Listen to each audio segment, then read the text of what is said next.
Outside the presence of the jury, are there any matters that we need to take up before we bring the jurors? Your Honor, it was brought to our attention that there were some folks outside the courtroom talking loud about the case, specifically in a manner in which other bystanders could hear what was going on. And I know Your Honor made an instruction right before we walked out of the courtroom, so I would ask that the severity of the consequences be reiterated to people in the gallery. All right. I'm going to say that there's a zero tolerance rule in place for violation of the rules that I've recited, and that means that if the bailiff observes anyone talking in a way that could be overheard by a juror and that conversation is about the case, I'm authorizing the bailiffs to remove that person from the courthouse. It also would have the implication of banning that person from the remainder of this trial. So I would urge you, and there are more serious consequences that could be put into place, such as contempt of court or also potential jury tampering. So this is a very serious matter, and I would just urge you to follow these rules to the letter. If you wish to talk about the case, do so in a way that's a private conversation outside of being overheard by any juror in this case. All right. Anything else that we need to take up? Yes, Your Honor, just briefly, I believe that the next witness, if I'm wrong, I apologize, maybe Marty Marino. If that's so, there is a exhibit that they may intend to introduce, which is of a heart that I believe that Hannah made, and we have some concerns about that particular exhibit, and just say that our grounds would be objections, would be on relevancy, and 403 grounds about that. So if we do object, that would be the reasons why. And I don't know if we're going to address that now or wait until it's attempted to be, if the state is intending to offer it. Yes. I mean, we are judging if you want to talk about it now, but. You're welcome to state the basis for the exhibit if you wish. Your Honor, Ms. Marino, who was the EMS worker who was primarily responsible for essentially shielding Hannah from what was going on, indicated that Hannah had drawn her a heart, which I've provided some time ago to the defense, with her name and her mother's name, and it's one of the busy things they were doing while they were in the ambulance waiting for her grandparents and stuff to get here before she went down. She asked that Ms. Marino keep it with her always. And so I think it's relevant to Hannah's state of mind and what was going on during this relevant time frame. All right. And I'll be glad to show it to you, Judge, if I can approach. It's marked the State Exhibit 8. All right. Thank you, ma'am. I'll reserve ruling on it, but if and when the objection's made, I'll make a ruling on it. I'm inclined to allow it, but I understand the basis of the.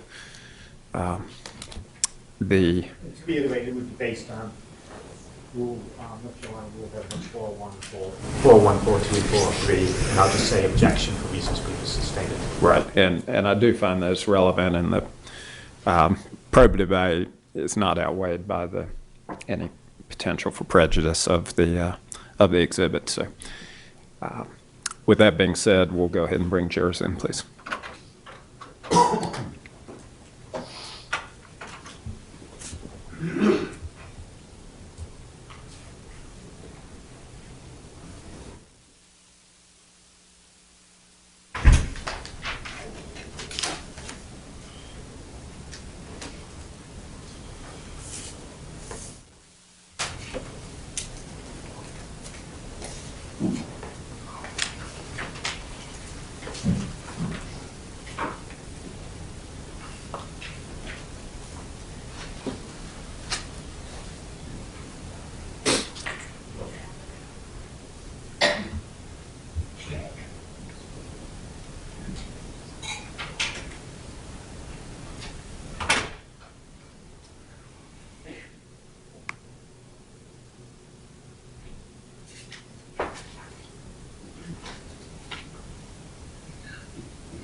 for the state. State calls Marty Marino.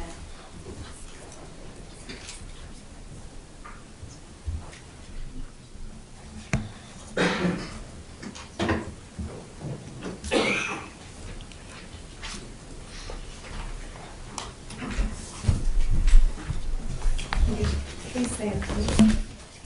Put your left hand on the Bible and raise your right hand. You solemnly swear the testimony you give this court shall be the truth, the whole truth, nothing but the truth, so help you God? Yes, ma'am. Thank you. Please be seated. Ms. Shikita. Please state your name, ma'am. Martha Ann Marino. And do you go by another name? I go by Marty. Okay. Miss Marino, where were you working back in May of 2013? Wake County EMS. And can you tell us what some of your duties and responsibilities were with Wake County EMS?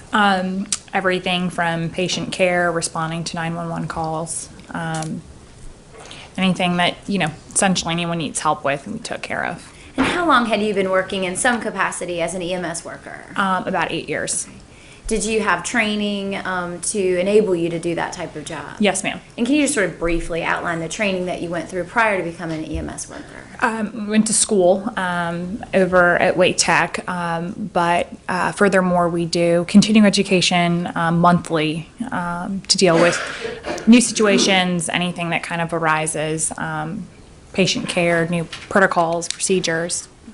And are you currently working with Wake County EMS? No, ma'am. How long have you been away from that position? Since 2014. And what are you doing now? I work in clinical research. I want to take your attention back to May of 2013. At that point, or prior to May 14th, 2013, had you had occasion with EMS to arrive on scene to find a deceased person? Yes, ma'am. Could you even estimate how many times in your 8 years or so? Countless. Okay. And what do you recall about the call on May 14th in the morning hours at the Allister apartment?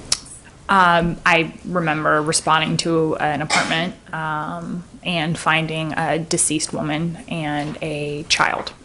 And when you are called to go to a particular occasion, when someone, for example, calls 911, do you get some background information about, for example, what you might encounter? Usually the dispatcher, the 911 dispatcher, will give us whatever information that has been relayed to them via the caller. And we usually, if the fire department arrives on scene before us, they'll either give dispatch an update or, let us know over one of our TAC channels or our radio communication of what's going on. Earlier this morning, I know you weren't present in the courtroom, but the jurors were able to hear the initial 911 call that was placed where Mr. Pittman was indicated that he believed that Melissa was dead. Was that related to you before you all got there? To the best of my ability to remember, we pulled up right as it came over our computer system. And when you arrived, do you come in an ambulance? I know that's Yeah. a stupid question. Okay. Who was there at the Allister when your ambulance arrived? There was a fire engine, and then there was a couple construction workers that were there on scene, and then after other people arrived. When you were working that morning, do you work in conjunction, like with a partner or with another person? Yes, I do. I work with a partner. And who was your partner at that time? Betsy. When you came in the ambulance and saw the fire truck, what, if anything, did you do? Standard, we get out our equipment and then we walk up to where our patient is or where we're being called to and assess the scene and then go from there. And you had said that when you got there that the fire department was on scene. Is that standard, that is, that a fire truck would also respond to, say, a 911 call? Yes, ma'am. Can you describe for the jury where your station was or where you were prior to getting that dispatch? We were at the station, which is only just about a few minutes down the road on Six Forks Road, and the fire department is just about a couple miles up from that, so we were very close. And so were you a little bit further than the fire department? Yes, we're a little bit further. And when you got on scene, can you describe, once you got your equipment, what happened next? Once I got my equipment, we got out of the truck and we walked upstairs into the apartment, and that's where we saw I believe there was 2 construction workers on scene and the engine company that was in the apartment. And can you, to the best of your recollection, what was and when you say engine company, do you mean the fire department? The fire department, yes. What were they doing when you got there to the door and into the apartment? I believe one of the fire department personnel was looking at medication, which is not uncommon for something that we do. We collect medication, identification, and another one just told us that we had what they called a code 7, which is a deceased person. And once you got that information, what did you do? Well, as soon as we confirmed that it was a code 7, I saw that there was a girl standing with a older gentleman in the living room, kind of towards a window or sliding glass door, and I asked her to come with me. I picked her up and went right back to my ambulance. Prior to doing that, you said you confirmed that it was a code 7. What do you mean by that? What did you do? Well, we walked in and obvious injuries that are incompatible with life. I mean, that was very obvious. We didn't touch anything. My partner walked in. She had the monitor on, and I was right behind her. And when we realized what we had, we just kind of backed out. Both of us did. And why do you do that? That is, once you realized that she was deceased, why do you back out at that point? Several reasons. Scene contamination. We don't want to contaminate anything. Clearly, it's not a natural cause of death. And there was kind of a disheveled look in the room. And, we kind of trained not to touch anything, kind of back out. And that's what we did. You're my first witness? Yes. I'm going to show you what I'm marking as State's Exhibit 6 and ask if you recognize that photograph. Yes, ma'am. And what is State's Exhibit 6? That would be Melissa. Okay. And you said that once you sort of saw the situation, and I think you used the words that her injuries were incompatible with life, did you touch or disturb her or anything on the bed? No, ma'am. And when you saw the disarray, I think was the word in the room, were you careful not to change or contaminate that in any way? Yes, ma'am. And State's Exhibit number, I think it's 6, does that fairly and accurately represent the way you saw Melissa when you came in to check to confirm whether or not she was deceased? Yes, ma'am. And would it help to illustrate how you found her to the jury that day? It's kind of a weird legal word. But yes. Okay. Here at this time, the state would move to introduce State's Exhibit 6. Any objection? Objection to grounds previously stated. It's allowed. Objections overruled. And you said that after you had confirmed that Melissa was deceased, you made the decision to sort of take the girl. Where did you take Hannah? I took Hannah to my ambulance. And why did you do that? Well, for a number of reasons. Little child doesn't need to be in a crime scene, first off. And second off, the less people, the better. So right as I went to go get Hannah, there was 2 supervisors that showed up. We were kind of in the middle of shift change, and both of them showed up. And they asked me what I had, and I had a code 7. And they basically told me to take Hannah and take her right down to the ambulance, and that's what I did. During the time that you were with her, how would you describe initially her demeanor? Happy. Super, super, super happy little girl. Didn't know what happened to her mom. She, I think, just thought her mom was sick and just needed help. And when she's telling you that and saying that she needed help, did you tell her otherwise? I told her that people were helping your mom. And I just tried to keep her as busy as I possibly could. And what kinds of things did you do to make that happen? I let her eat my lunch. I gave her a lot of candy, stickers, typical things that we kind of carry on our ambulance. I showed her how our heart monitor works, and she made lots of butterflies and hearts and colored, and just a very, happy girl, just, kind of talking about her mom and her relationship. And that's what we just kind of do, just kind of talk her, through everything, have her ask us questions, and if I could answer them, I would try to be as honest as I could. And when you said you would try to be as honest as you could, what do you mean? Well, she kept asking about her mom, and I kept telling her, people were with her mom, but she was going to be with us for a little bit, and then she was going to go with some other people. During the time that you were with Hannah, do you know if she was calling anyone? I do remember, I believe her dad called several times. She had a cell phone with her. I believe her grandparents also called as well. And during the time that you were with her, you said you were holding on to her until she was going to go to someone else. Was it your understanding that some family member was on their way to help? Correct. And you said that you were in there and she was making butterflies. What was she using to make like butterflies and hearts? My EKG paper from my monitor. And during that time, were you just kind of keeping her distracted? Yeah, keeping her distracted. She was a very talkative child. Talked about her mom, talked about her moving, talked about her dad in Tennessee, that she had a brother. I mean, just basically divulged any information a kid would divulge to a complete stranger. So she's just very open and, she did talk about her mom quite a bit. It's almost as if they had like an inseparable bond, and talked about moving, talking about starting a new school. Her mom had a job at a bank. A lot of information while she was cutting and drawing. So. And you said that you had a partner, Betsy, that was there. Did she at some point join you, or where was she? Yes. After I took Hannah down into the ambulance, Betsy joined just a few minutes later. I think she was talking to our supervisors on scene at the time. And do you have any idea about how long you were actually there with her and keeping her company? It felt like a lifetime, but maybe an hour or so.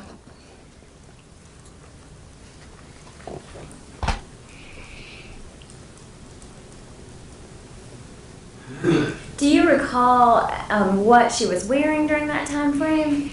I believe she was in her pajamas. I do recall that it was kind of a little bit chilly out for a May, and I believe I was with Hannah, and they asked to go get shoes and a jacket for her and just bring it to the ambulance, and so they did. That's all I really recall. Your Honor, first witness. Yes.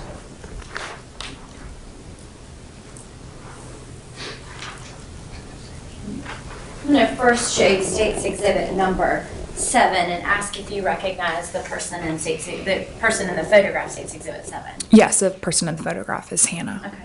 And does she, does that fairly and accurately, I know she's at the beach wearing a dress, probably not her pajamas, Yeah. but does that generally look the way Hannah did when she was with you on May 14th of 2013? Very happy, yes. And would it help to illustrate the way she looked to the jury? Yes, absolutely, very happy. Your Honor, at this time, the State would move to introduce State's Exhibit 7 into evidence for Any- illustrative purposes. Any objection? It's allowed for illustrative purposes. And I'm going to ask if you recognize State's Exhibit 8. What is State's Exhibit 8? That's a heart that Hannah made me and asked me to hold on to it, and just to hold on to it, and I did. And you said she made it. Was that also in the ambulance? Yeah, it was. It was with us, my partner and I, throughout our entire shift. We just kind of kept it on the dashboard, and then I took it and put it in my car. And it's on some paper that has red and white on it. What is that? That is EKG paper. She used a whole roll. But yeah. And you said that she had asked you to keep it with you. Did Yeah. you? Yes, I did. I kept it. And being in the hot weather that we're in, it had essentially melted to my dashboard. And so I had to take it down. But yes. And State's Exhibit 8, did she write some words on the heart? Yes. And what are those words? She wrote Hannah, which is her name, and then Melissa for her mom. And as long as you could keep it without it disintegrating, did you keep it with Yes, absolutely. Your Honor, this time the State would move to introduce State's Exhibit 8 into evidence for illustrative purposes. Any objection?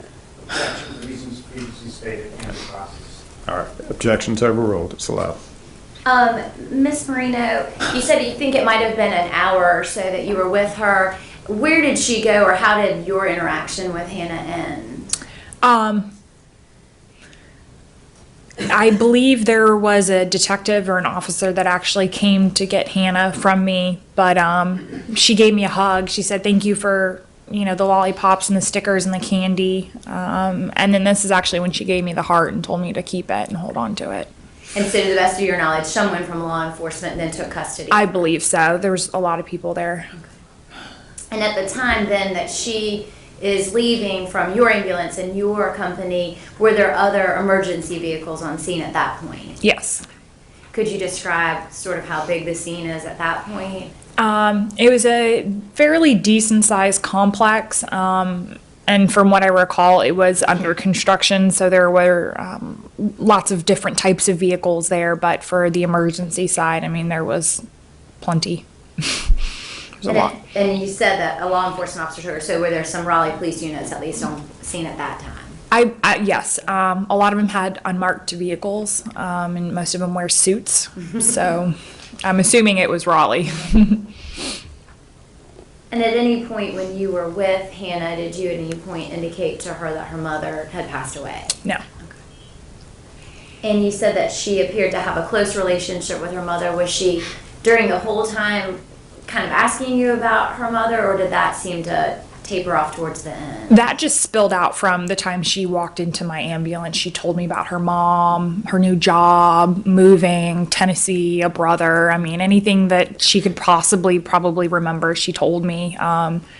She did tell me that her mom didn't feel good the night before and that they were at a park. So.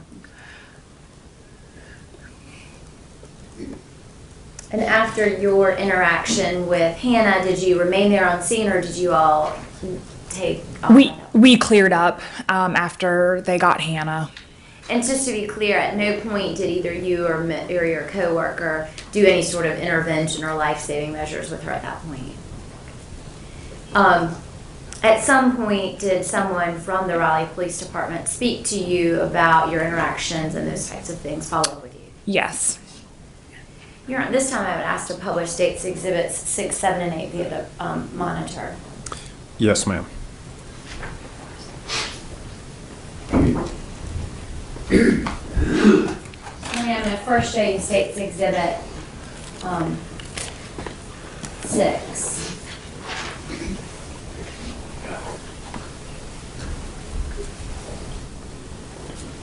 You had indicated that this was the way that Miss Melissa looked when you approached there. And viewing that photograph, was there anything that you could do for her at that point? No, ma'am.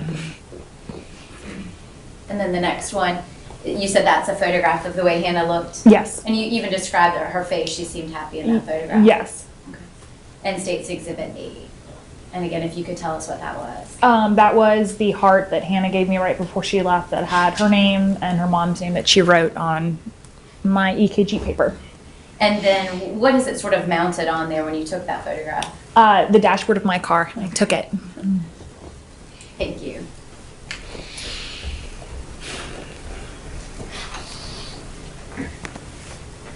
Other than sort of keeping her entertained and keeping her company, did you have to do anything medically, or were you just being a companion? Just being a companion and listening to her.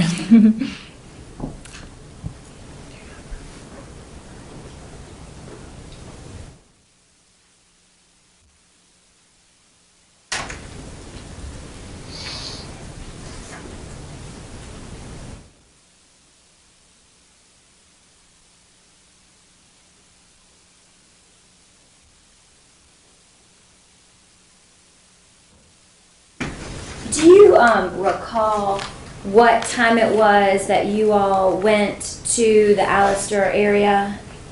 In the morning, sometime right around, I believe maybe 7 or 8. It was in the morning, first of shift.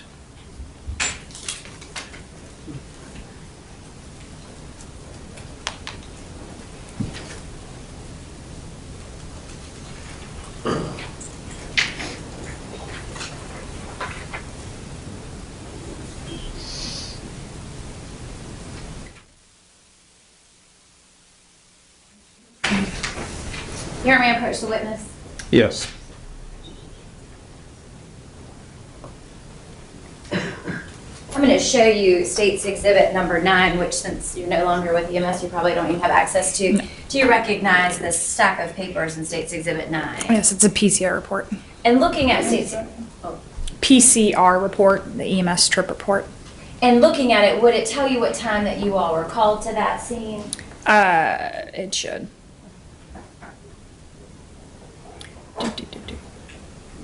There's several pages. Oh, are there? Okay. Yes. About 7:30 in the morning. And so looking at States Exhibit 9, does that refresh that it might have been around 7:30? Yes. You said it was About around 7 6, and 8. Yeah, it's right around shift change. And what time is shift change typically? 7. Well, 6:40, 6:50. And when you went in, other than noticing the condition of sort of the room and Melissa's body, did you notice blood in any other areas? I did. There was blood on the wall, a couple walls. And again, it sounds like when you realized that she was deceased, you backed out. Did you stay in the room for any period of time to kind of study? No.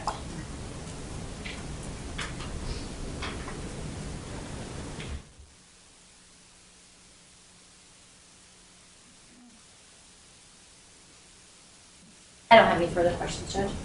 Cross-examination. Did, you never went onto the balcony yourself? Correct. And nor did the woman who was working with you, I believe it was Betsy? Correct. Thank you, that's all I have. Anything further for the state? No, sir. And Thank- should be really sorry. Yes, thank you, ma'am. You may step down. Any objection to it? No objection here. And ma'am, you're released from your subpoena. You're free to go. Thank you. Further evidence for the state? Thank you, Your Honor. Your Honor, at this time, the state would call Ms. Dawn Wallace to the stand.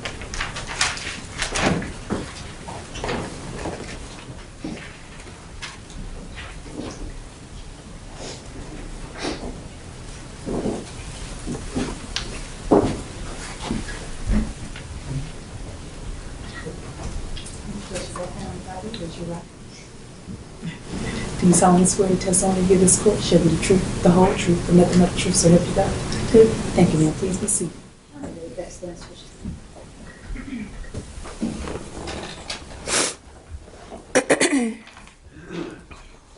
Mr. Waller? Thank you, Your Honor. Thank you, Your Honor. Ms. Wallace, good afternoon. Good afternoon to you. Good afternoon. Will you please state your name for us? Dawn Seavey Wallace. And Ms. Wallace, how are you related to the victim in this case, Melissa? I'm her mother. What's Melissa's date of birth? 5/21/82. So in May of 2013, she was around 30 years old. She was. Can you tell us, you said her mother, is her father in the courtroom today? He is. And who's her father? William Kenneth Huggins. And is he the gentleman kind of behind me in the green plaid shirt? He is. With glasses. And are you and Kenneth still married? No. Okay. Who are you married to now, Miss Wallace? Steve Wallace. And who's Kenneth married to now? Barbara Huggins. Melissa, can you tell us a little bit about when first of all, where she was born and raised? She was born and raised in Elizabethtown, North Carolina. And she lived there till she graduated from high school. And then did she get married and move away? She did. She got married August 5th of 2000, and she and her husband moved to Shelby, North Carolina, where they lived, I think, about two years. What's her husband's name?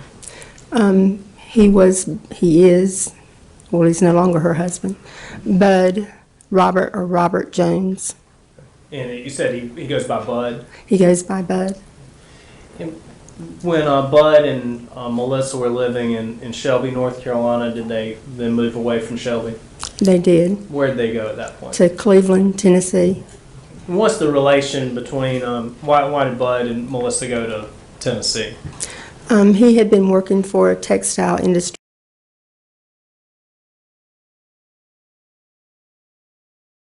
And he got a job in Cleveland, which is where his family resided, his father and stepmother. And I believe he had a couple of sisters that lived there at the time, and multiple aunts and uncles also. And we've already heard about Hannah a little bit. Did Bud and Melissa have children? Yeah, Hannah and Noah. Noah was born in September 2001, and Hannah was born April 7th of 2005. And did they all live out in Tennessee together? They did. And you mentioned that Bud was Melissa's husband. At some point, did they decide to in their marriage. They did. When did their marriage end, Ms. Wallace? January 7th of 2013 was when the divorce was final. After Bud and Melissa decided to divorce and did divorce, did she decide to come back to North Carolina? She did. She was given the opportunity to open up to be the manager of the first branch here of First Tennessee Bank in the state of North Carolina. And that was to be closer to her family. And she jumped at the opportunity. What did she do there at First Tennessee Bank? In Tennessee, she was a VP and she had ran 2 or 3 different branches in Cleveland. And then she was transferring here also to be a branch manager here, I think, at this one. And when you say here, she was coming here to Raleigh? To Raleigh. Okay. And that was going to be the First Tennessee Bank here in Raleigh? Yes. Okay. What were her duties going to be there at First Tennessee Bank here? Well, she would have been the branch manager. She would have been out in the community bringing in clients. I don't know a whole lot, but basically that's. Did y'all try to get her a little closer to Elizabethtown? Was that an option? To Wilmington. We live in Wilmington, North Carolina. And she had tried hard to get a job in Wilmington, but most of the positions there only paid about half what she was making, so it just didn't work out. In fact, she had moved to Wilmington a few years prior, hoping to get a job in Wilmington, and she couldn't get one, so they offered her a job at First Tennessee Bank to come back to Cleveland, and so she ended up going back after 3 months. You said that Bud and Melissa divorced in January of 2013. When did Melissa make the decision to move here to Raleigh? I believe it was in February or March. And did she in fact move here to Raleigh? She did. When did Melissa move here? I don't know the exact date, but I know she had not lived here. It was less than 2 weeks. And do you know where she moved to? I did. I helped her find the apartment. I came with her and met with her here a few times, and we looked at different places, and we thought that it was a great fit for her. It was close to her schools. That's part of the reason she chose those apartments, because she felt safe there, and it was close to her school. It was close to her job. She could drop the kids off, easily in the mornings to school, and be at work within 10 minutes. And so she moved in to the Allister apartments that we've been talking about? She did. And you said that you went with her and helped her pick it out. Did you like the area? Did you feel like it was a good area? I thought it was great.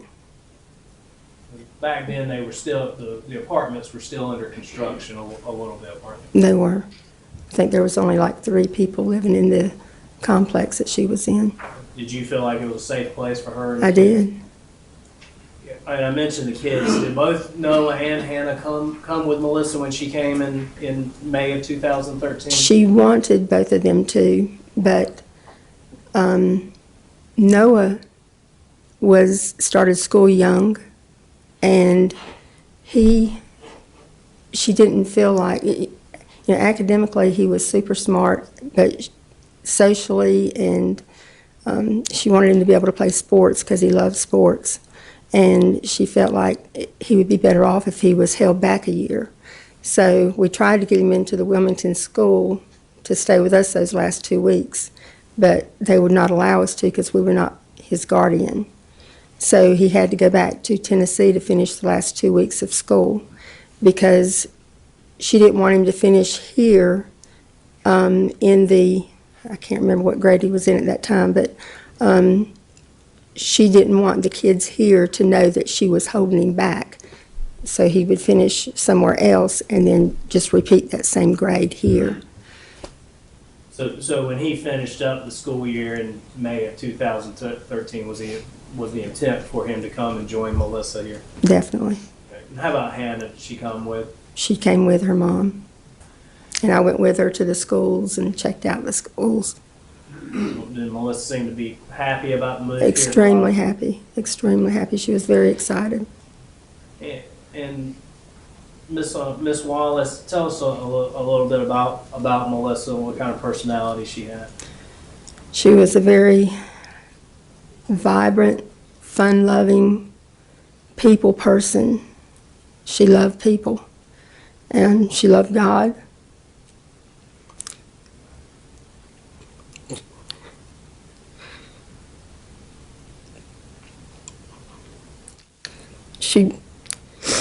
She wanted, sorry, You're fine, take your time. she wanted everybody to know God, especially her children. If the church doors were open, she did everything she could to have her children in church. She loved people. She just always wanted a big crowd around. She was always inviting everybody to her home for every occasion, be it a holiday, just to get together. She just loved people, and it showed in her everyday life through her commitment to her church, her work, her family. She was just a good-hearted soul that treated everybody the same. It didn't matter if you only had $1 or if you were a millionaire. She treated everybody the same with love and respect, and that's what she passed on to her children too. This may sound like a silly question based on what we just heard from Miss Marino, but her and her kids, were they very close? Very close. Very close. Was she upset about having to leave Noah behind in Tennessee? Oh, she was all to pieces. It was Mother's Day weekend, and she was so upset about not being with Noah on Mother's Day weekend. And that kind of brings us to the point I want to talk to you a little bit about. Did you and your husband Steve have an opportunity to visit with Melissa for Mother's Day weekend? Yeah, I was feeling really guilty because, this was her first Mother's Day in North Carolina, and our niece was graduating from Appalachian, and, I thought, this is her only time that she'll be graduating. There'll be many more opportunities, that now Melissa's back in North Carolina, to be with her on Mother's Day, and I knew that we could come back through Raleigh on our way home and be with her on Monday. So we went to Boone to the graduation, and we came back through and stopped at Melissa's on that Monday evening. Just kind of a time reference for us. Mother's Day is always on a Sunday, so was it Sunday, May 12th, in which the graduation that you went to? Yes, the graduation was on Sunday, May 12th. And then y'all came back through Raleigh on Monday. On Monday. And we timed it so that Melissa was getting off work about the same time we got in Raleigh. So Monday, May 13th, about what time did you first see, or what time did you see Melissa that day? It would have been around 5 or 5:30. And did she already have Hannah when She you did. arrived? She did. We went directly to her apartment. And yeah, we rode together. We went to the Cheesecake Factory at North Hills and had dinner together. And then we came back to her apartment, and Melissa wanted us to help her hang some pictures in the house, and we did. And Hannah wanted me to give her a bath, and I did. And she told me that they were going to go for a walk, which, I didn't feel real comfortable about, but she did, and she was excited. She had a great place to go walking there. I guess you call it the Greenway. And so I didn't try to tell her what to do. You don't tell your daughter what to do. But anyway, I'm assuming that she went for the walk, and, we said goodbye. What was what kind of spirit was in Melissa in when you went there to the Cheesecake Factory there that night and back to her apartment? Happy, excited to be there. She was a very organized person, and she was a little bit upset that she hadn't been able to fully get her apartment organized and settled, you know. She was a little stressing because I think the following day they were supposed to have the grand opening at the bank, and so she had a lot going on, you know, trying to get settled in, trying to get everything changed into her name, you know all the things you have to do when you're moving. And so she was a little stressed, but just excited to be there. You said that Melissa and Bud had split up at this point, and obviously divorce and separation's never an easy thing for anyone, but did she seem to be relieved and happy to be here in Raleigh and kind of was moving on from that? She did. She was glad to have a new beginning and a new start, and the kids seemed well adjusted with it, and she was looking forward to being close to home, to her family. How far away were you living from Melissa at this time? You said you were in Wilmington. It's about 2 hours, And Kenneth and Barbara, about how far? about the same distance. You mentioned her work there at the bank. Did she seem to be enjoying that? She loved it. She loved it, and she like I said, she just loved people. And even when we went to the bank after she passed, you know, she only worked there about 5 days, and the people just told us how much and how quickly they had just fallen in love with her, that she was just such a sweet and genuine person, and they just overflowing with personality, and they just loved her. You said you and the rest of her family were about 2 hours away. Do you know if she knew any other people here in the Raleigh area, had any friends, other relatives? She did, and she was looking forward to reconnecting, and she had reconnected with some of them because whenever I came with her here looking at the apartments, and we'd gone out to dinner, and we had run into some of her friends that she'd actually gone to high school with that had gone to school at State or Meredith or some of the other colleges up here and ended up living here in Raleigh in the area. So she had made contact with a bunch of them. Ms. Wallace, did she have any enemies here in Raleigh that you knew of? Anybody that would want to hurt her or been harassing her in any way? I don't know that Melissa had any enemies, so no. You mentioned State. Was she a big State fan or just? Yeah, we went to, when we were here looking at the apartments, she wanted to go over onto the campus, and we both had on high heels and walking all over the campus trying to find the bookstore so we could buy the kids some NC State T-shirts to take back to them. Yeah. Going back to the evening in question, what time was it when you got back to the to her apartment from the Cheesecake Factory, roughly? It would have probably been around 8 or probably around 8. How long did you and Steve stay there after you got done with the dinner? I think we left somewhere between 9 and 9:30. And you mentioned earlier that this was kind of a new apartment. She's still getting things together. Were there any issues that she was having with the apartment? Yes, she had made multiple calls about the air conditioning not working. And they kept telling her that it was fixed, and then she'd go back and it still wasn't fixed, and it became that it was over the weekend and she had to be without the AC for the whole weekend. You know, at nights it was, you know, on the cool side, but during the day it got hot, and it got hot in the apartment. So that night she had the windows and the door all wide open. So with her AC down, that's kind of how she was trying to deal with those kind of early summer nights. Yes. Or late spring, early summer nights.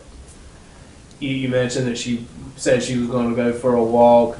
Is that something she normally did in the evening hours, as far as you know? She would even do that in Tennessee. Yes, she liked to walk. And we would go walking whenever we went to visit her. We'd always go for walks. You said you and Steve left about 9:30 p.m., 9:30 p.m., somewhere in that area. Again, she was happy. Yes, How was Hannah doing at that point? great. I want to move you to the next day. That Tuesday, May 14th. What happened that morning that made you aware of what had happened? I got a phone call as I was getting in my car to go to work. I didn't understand at the time, and in fact, I didn't even realize who it was, that he told me that he was, I believe he told me he was at Melissa's apartment and that something was horribly wrong and that I needed to come there. And I just, it's like I heard it, but I didn't hear it. And I didn't understand. I went inside. And I told my husband, that I'd gotten a phone call that something was wrong with Melissa. And he said, well, is she okay? I said, I don't know. He said, well, who called? I said, I don't know. So I just hit redial on my phone and I called the person back. And I asked him if she was okay. He said no. I didn't really know who the person was. I never knew until the man was up on the witness stand that he had called me. A construction worker, Mr. Yeah. Kidd. Yeah, I didn't know. So he's the one that let you know that Melissa was dead. Mhm. What was your concern at that point? I was afraid that maybe she had had an aneurysm or something like that. I didn't know. Did you know where Hannah was at this point? No.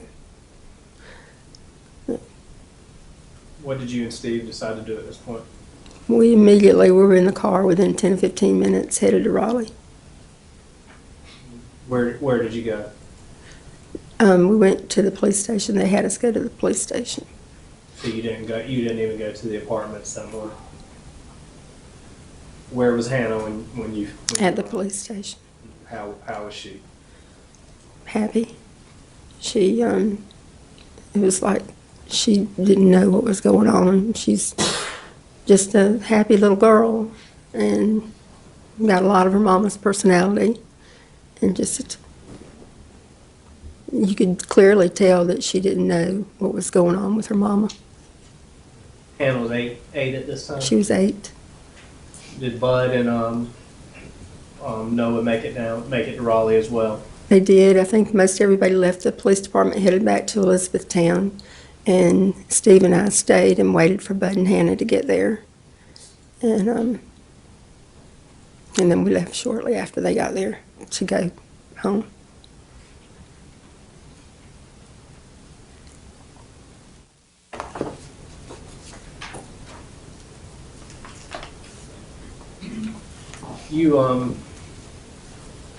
Melissa was 30 years old. She had a cell phone.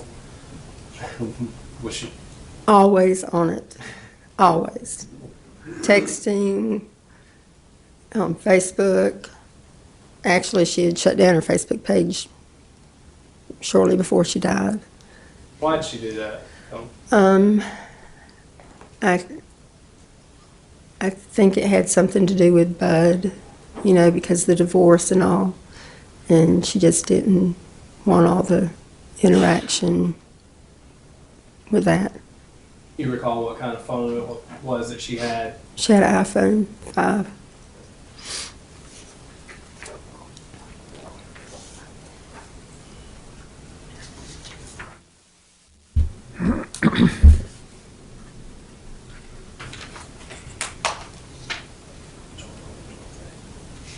May I approach the witness, Your Honor? Yes, sir.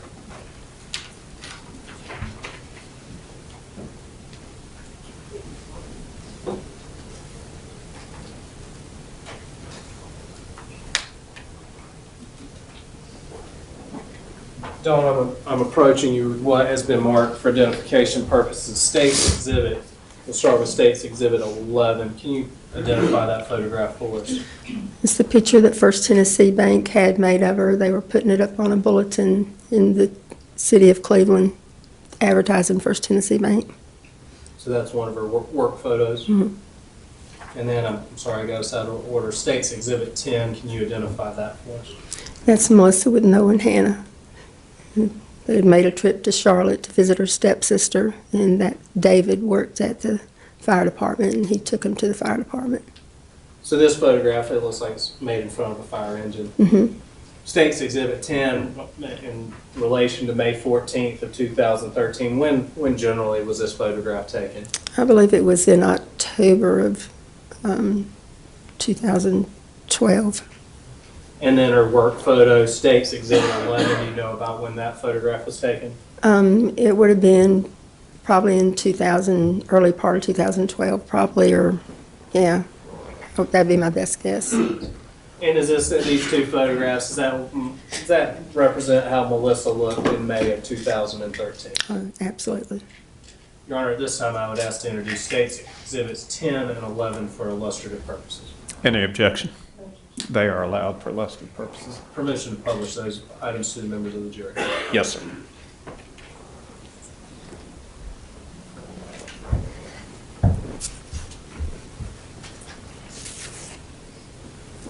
State's Exhibit 10, is that the photograph you talked about with Melissa with her children? Mhm. And can you tell the members of the jury just who, which one Hannah is and which one Noah is? It's Hannah and Melissa and Noah. You think that was taken in late 2012? Yeah, in the fall of 2012. And then State's Exhibit number 11, is that the work photograph that you talked about? Yep. Dawn, you mentioned that Melissa was on her phone like a lot of 30-year-olds are all the time. I'm going to hand you what's been marked for identification purposes as State's Exhibit 12, and then I'm going to remove the contents of State's Exhibit 12 and mark that as State's Exhibit 12A. Do you recognize State's Exhibit 12A? Yes, All right, what does State's Exhibit 12A appear to be, ma'am? Melissa's phone. And that you described it earlier as an iPhone. Does this appear to be an iPhone as well? Yes, it is. And it's white. Mm-hmm. Do you know that Melissa had a white iPhone? Yes, And do you have a phone similar to I that? have one just like it. Now, State's Exhibit 12A, the glass or the front of that phone appears to be shattered. When you were with Melissa at Cheesecake Factory and then again at the apartment, was that glass shattered on her phone at that time? No, Okay, so it appears to be a phone, but it's in a different condition than when you last saw it. yeah, we had been communicating, clearly you can't communicate with that phone, but we had been communicating up till we were probably halfway, at least back to Wilmington. What time was the last time that you heard from Melissa via text or phone call that night? Like I said, I think it was probably on our way back to Wilmington that evening. Do you know if it was prior to midnight or after midnight? After midnight? Oh, it had been before midnight. So somewhere you left around 9:30. 9:30, and then do you recall about what time you got back to Wilmington? It would have been around 11 or 11:30. So you heard from her sometime during that trip? Mhm. Thank you, ma'am. If I may have just a moment, Your Honor. Yes, sir.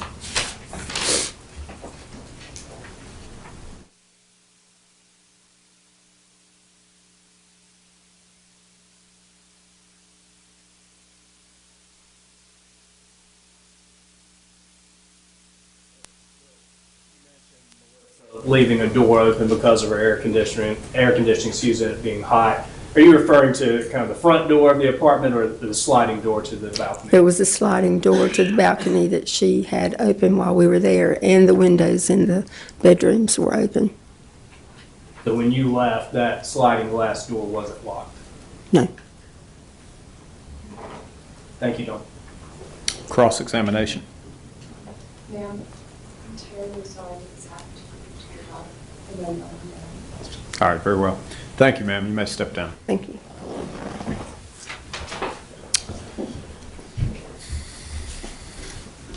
Further evidence? State calls Captain Way.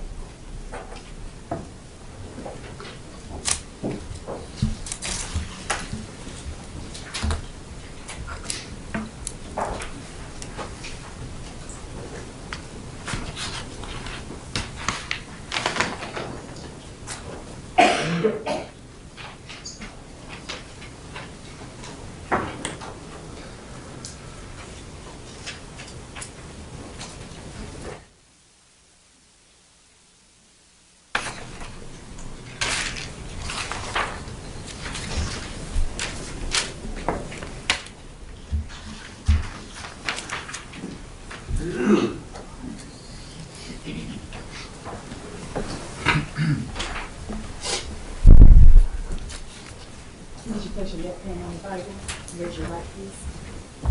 You solemnly swear the testimony you give this court shall be the truth, the whole truth, and nothing but the truth, so help you God? Thank you, sir. Please be seated.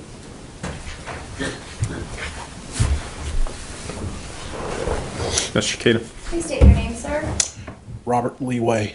And how are you employed, Mr. Way? I am the public safety captain at Kane Realty Corporation. Can you tell us? Sorry. Robert Lee Way, W-A-Y. Public safety captain, Kane Realty Corporation. Kane, K-A-N-E, Realty Corporation.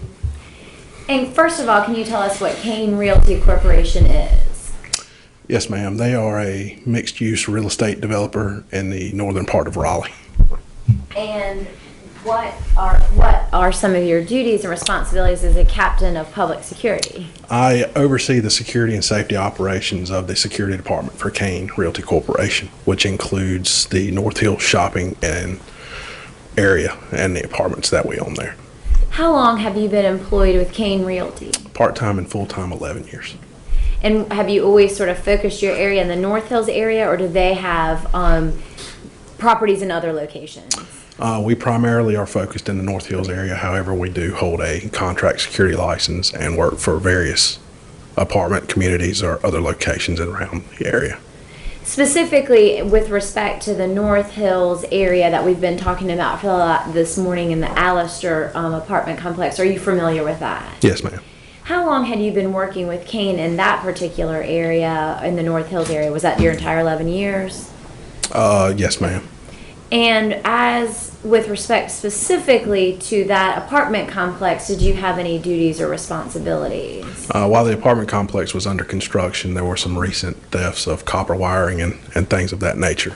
So we were contracted by the construction company to make various patrols throughout the night to see if we found any thefts in progress or any breaches of the fence line. We heard earlier from some construction workers and a supervisor that were talking sort of about the state of the construction there on May 14th of 2013. At that point, how many units were available for rent, or how many buildings, excuse me, were available for rent, if you know? There was one. And was there a leasing office, or can you tell us a little bit about, for example, if I wanted to go rent an apartment, where I would go? At the time, the leasing office was located on the bottom floor of the only building that was open on property. And you said that you would make patrols in the nighttime area. Would you go over there during the day as well, or what would some of your duties be during the day? No, ma'am. We weren't over there during the daytime due to the ongoing construction activity, so there was plenty of people on site at the time. And with respect to daytime activities, would you focus then more on the North Hill shopping area? That's correct. We would. Your Honor, may I approach the witness? Yes. Captain Way, I'm going to show you an exhibit that's already been marked or introduced into evidence. A state's exhibit number 5, a sort of an aerial photograph taken, or at least tried to portray the area there in May of 2013. Does that fairly and accurately represent sort of the area that you were patrolling in terms of the Allister apartment? Yes, ma'am. That's correct. And using State's Exhibit 5, if you can stay there, if the jury can see, can you show us just generally what areas you were looking at? After we would leave North Hills, we'd either come in Ramblewood from this direction or off Six Forks Road and approach Ramblewood Drive. And so let me stop you for a second. Ramblewood is this street that's sort of to the left other than the belt line? Yes, ma'am. It connects between Six Forks Road and Lassiter Mill Road. And so if you go off the map sort of to the bottom here, it will go to Lassiter Mill? That's correct. Okay. And so you said you were coming from this area or up at the top? Yes, we would enter and we would patrol. We would drive the property. This here is a construction office trailer. So there would be a fence across this entranceway right here that would block that entranceway off. And as you proceeded around, the only entrance open was the one right here, between the only open building on the property. And earlier that was, I think we were referencing the pool, and it's the building closest to the pool area. It's the building closest to the pool, yes, ma'am. And there was some conversation from the construction folks about a fence. Was the area under construction fenced off? This building was open. Okay. Everything here was open as far as driving was. There was a fence. There's a concrete pad right here, which was the mailbox area. Okay. So there was a construction fence that ran across to the mailboxes and then continued up from the mailboxes here, cut across the driveway on both ends right here. So you couldn't go to the back part of the construction area here. And how often would either you or do you have staff that works with you as well? Yes, ma'am, we do. How many different officers or agents work with Kane Realty in the security arena? Currently, I believe we have about 27 staff members. And how often in a given evening or after the construction stop would you or one of the other members make a patrol through there? We would make periodic patrols from the time construction ended until the morning when they started back up. And there would be anywhere between a 30-minute to 35-minute patrol of the construction area, but the times varied. Okay. It was not a set pattern. So it wasn't at 9 o'clock, 12 o'clock? Correct. Yes, ma'am. And when, if at all, did you become aware of the incident involving Miss Huggins-Jones on the 14th? It was that morning. Were you working on that morning? I was not. I was called into work. And at some point, did members of the Raleigh Police Department try and get information to see, or talk to you if you had any information about your patrols through that area the preceding day? Yes, ma'am. And do you recall about what time it was that you would have gone through that particular area, the construction area, say the 13th of May? Yes, that evening I was there between 9:30 till about 10 o'clock. Would a patrol take about 30 minutes or did it vary? It varies.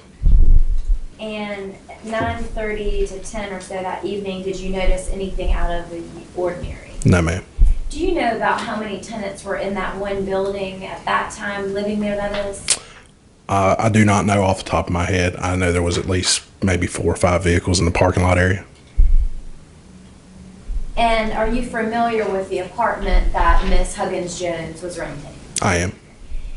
During the patrol that you made on the 13th between 9:30 and 10 o'clock at night, did you make any observations or notice anything about her apartment? Yes, the lights were on where the balcony area was and the blinds to the residents were open. And so that would be up until about 10 o'clock when you left or so? That's correct, because the driveway exits out right beside where her apartment was at. Did you yourself go through that area later, or would you recall how late you were working that night? Till 11 p.m. So between 10 and when you left at 11 from work, did you go back to that area? No, ma'am. But to your knowledge and sort of in your protocol, would there have been other folks that went through that area? Yes, our third shift officer comes on duty and works from 11 p.m. to 7 a.m. And do you recall who that third shift officer was on that night? I believe that night was Officer Theodore Miller. Prior to this time, did you, that is Kane, I'm going to call you Kane Security, I know you're a part of Global Yes, ma'am. Kane Realty, but the security folks, did you have much interaction with, say, the Raleigh Police Department about things that were going on in that area? We did not. Since this time, has that relationship improved? It has. And so, for example, when you're patrolling that area for thefts and things of that nature, if you had seen something out of the ordinary, would you have taken care of it yourself, contacted law enforcement? How would that work? We would usually try to take care of anything in our respect to that we could take care of ourselves. And if it involved law enforcement experience, we would call 911 and have an officer respond.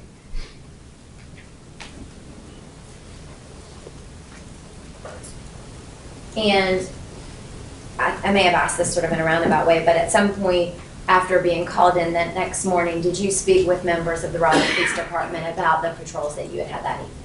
I did. I don't have any further questions, Judge. Cross-examination? No questions. All right, sir, you may step down. Thank you very much. See, released from subpoena.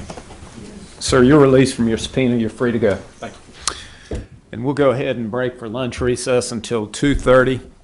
Please recall all the rules and instructions. Don't talk among yourselves or with anyone else about the case. Don't form or express opinions about the outcome. No media or independent investigation in these matters, and no conversations with parties, witnesses, or lawyers.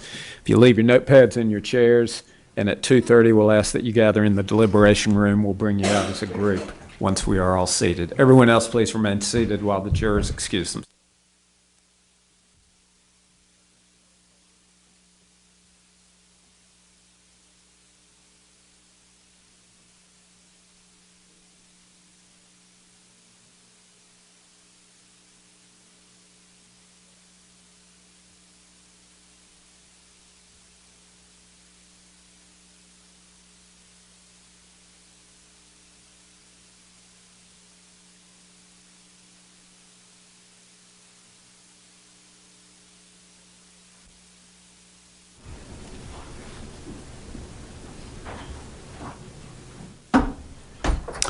Outside the presence of the jury, are there matters that we need to take up before we recess?